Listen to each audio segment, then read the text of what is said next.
Welcome to this course on unit testing with JUnit 5. I am Ranga and I have more than 15 years of experience developing awesome Java applications. I have more than a decade's experience with unit testing. I loved the JUnit 4 framework and I love JUnit even more with the JUnit 5 release. In this course, you will learn how to write awesome unit tests with JUnit 5 in 20 easy steps.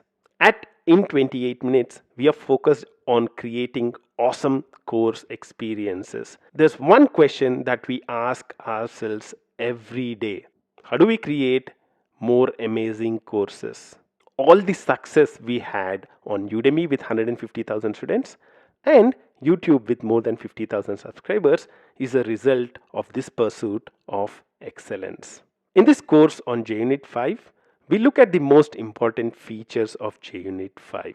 We'll understand why you need unit testing and we'll understand how to write awesome unit tests with JUnit 5. In this course, you'll learn how to create new projects for JUnit tests, how do you create and run unit tests, and you'll learn the variety of assert methods. We'll also look at the basic JUnit annotations at test, at before each, at after each, after all, and before all. We would learn how to test performance and exception in unit tests. We'll also write a number of parameterized tests. We will understand what are the JUnit best practices and how to adhere to them. In this course, we'll be using Java 8 with Eclipse, Java EE, Oxygen. The installation guide should help you to install both these tools. What are you waiting for? Let's start learning unit testing with JUnit 5 in 20 easy steps.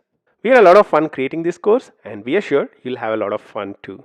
If you are as excited as I am, go ahead and click the enroll button. You can also take a test drive by using the free preview feature.